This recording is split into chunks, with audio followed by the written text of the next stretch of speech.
Hi, welcome to the video. I've had some YouTubers ask me how do I take my carburetor apart on my Roadstar. Well, this is off a 2002 Yamaha Roadstar 1600.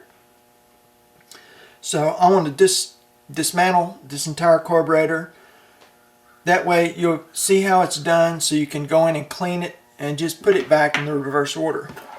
First, take a 14mm wrench here for your choke.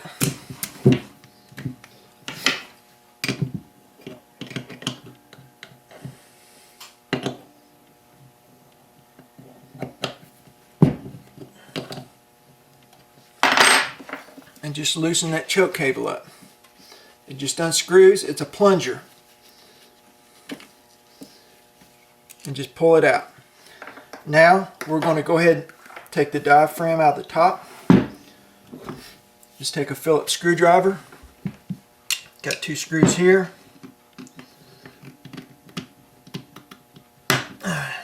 It's going to be stubborn if you've never had this apart. So make sure you use the right size Phillips screwdriver so you don't strip the head on it.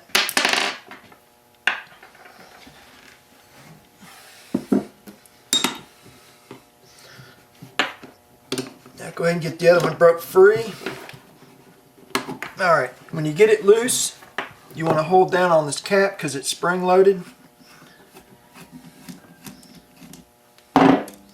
Remove the second screw.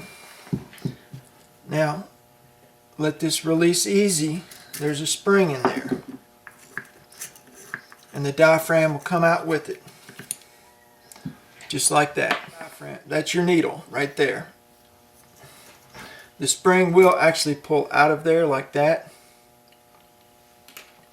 Now if you're wanting to get this needle out of this diaphragm, take a pair of needle nose pliers, reach down inside there,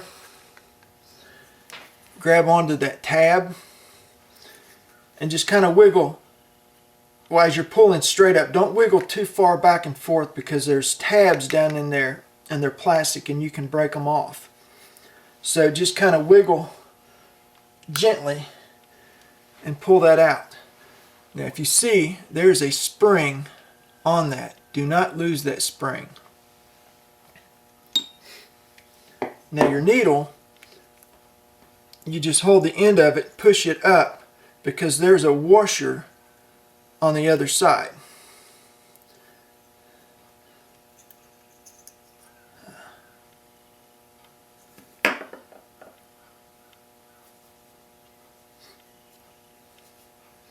Just like that. You got two steel washers. One goes on the bottom of this plastic, this nylon spacer, and one goes on top of the clip. So set those to the side.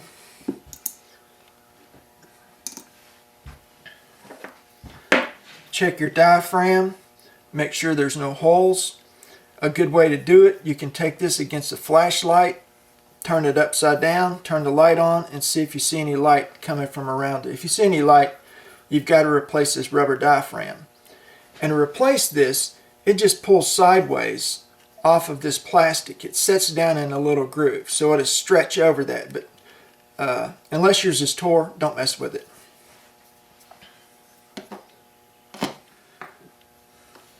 Now, down inside this, you'll see another little jet, a little air jet.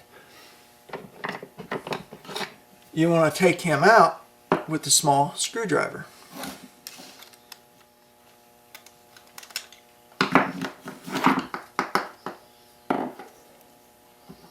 And that's a little air jet inside the diaphragm. Set that to the side. There's nothing else in here that's got to be removed.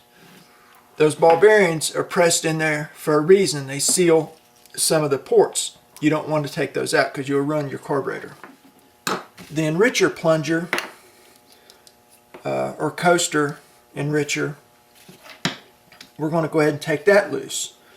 Sometimes if your bike's running bad, this cover may be cracked. So just check it for cracks, or your diaphragm may be cracked or oiled inside. And there's a spring inside this that's really strong, so be careful it doesn't fly across the room when you break this loose.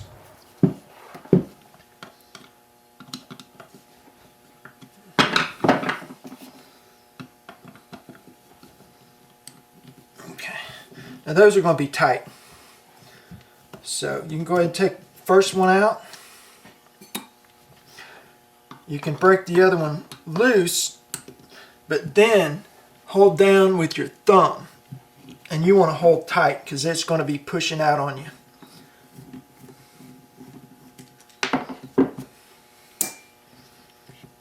Now, and that's the strong spring. And your diaphragm is right in here. You want to be real careful with it.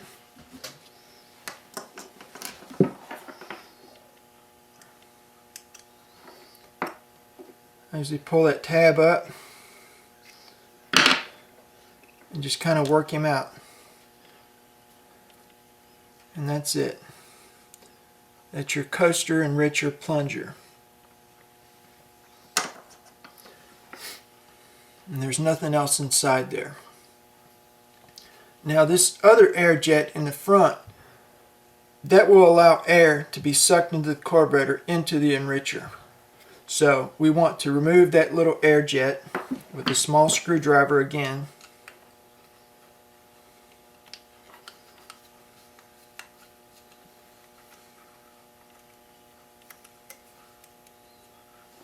And that's your little air jet. So now this passageway leads over to your coaster Enricher. Now, if your screws on the bottom of your carburetor haven't been off, if you got an older model, there'll be Phillips heads. They're a real pain in the ass. So what you want to do, first take a pair of needle nose pliers, grab that screw,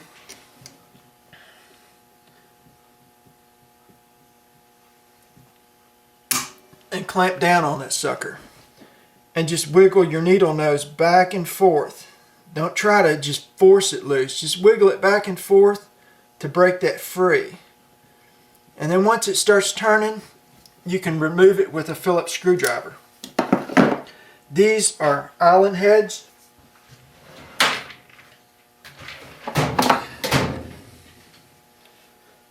So once you get yours out, or before you even start, go ahead and order you a set. Or if you ordered a jet kit, a lot of jet kits will come with new Allen head screws, and replace them and throw them Phillips out. They're worthless. 10 millimeter. Use a 10 millimeter socket and just loosen it. Now when you go to tighten this back in, when you put everything together, just snug it up. Do not get that too tight because you'll crack it, and then you're in trouble. So you just take your heater loose, set it to the side, remove your bowl, your float bowl. There's also a 14 millimeter.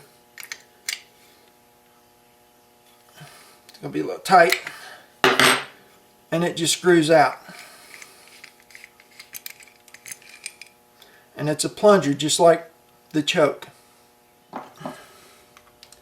You want to make sure it's loose, and be real careful because there's a spring, a steel washer, and a rubber O-ring. And sometimes that little rubber O-ring will get dry and cracked, and it will affect how your bike runs.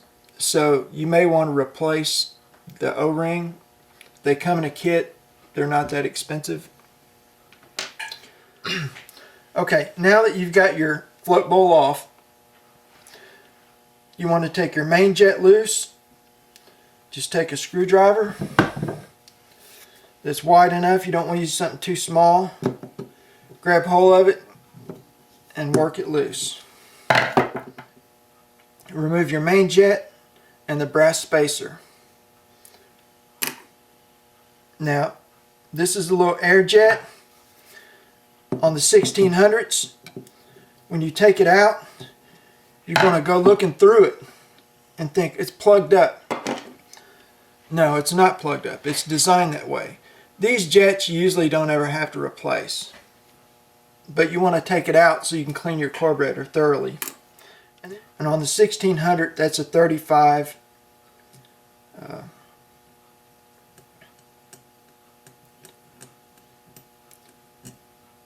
And just take it loose. Set to the side. Now we're going to remove the floats. Be careful not to push down on it, because you can bend this little tab and that will change your float level and it could mess up your carburetor. So once you get that loose, kind of hold down on the back of this float.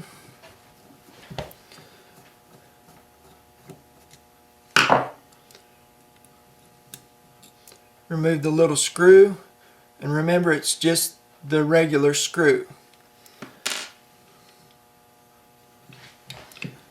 And then lift your float out and watch your needle. Set that needle in a safe place and don't lose this pin. Now, this is the needle set. That's where the needle goes to stop the fuel from coming in the carburetor once it reaches a certain level. So you just want to take a Phillips screwdriver, take that screw out, and if you notice this screw's a little shorter and it's got like a little made-in washer on it, so don't get them confused. Now this little set, you want to take a pair of needle nose, try to grab the side of it, work it back and forth and lift it out. Just like that.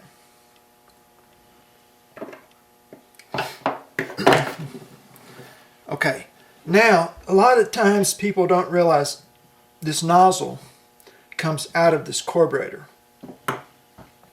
You can take something soft,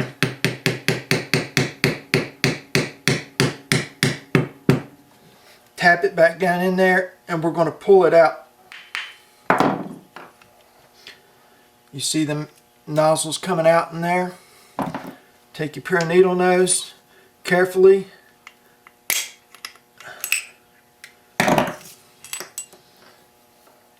And work it out. Now if you clean your carburetor without removing this nozzle, as you can see there's a lot of tiny holes in there that can really screw you up if you don't get this clean. So just make sure you're removing the nozzle as well. Sometimes they're going to be stuck in there. You're going to think, oh, these don't come out. Yes, they do come out. Now if you look, there's a little groove on the side of that. Well, there's a pin in your carburetor where the nozzle goes. If you can look down inside there, I don't know if you can see that too well, but you can see that little pin sticking out on the side. Make sure you get the nozzle jet in there correctly. We've got all the jets out of this carburetor. You can go and spray seafoam, carb cleaner down through all those nozzles, all the passageways, just clean everything out and then blow it all out. And once you get everything blown out and clean, just reassemble it the way we took it apart, and then you'll have a nice clean carburetor to start riding.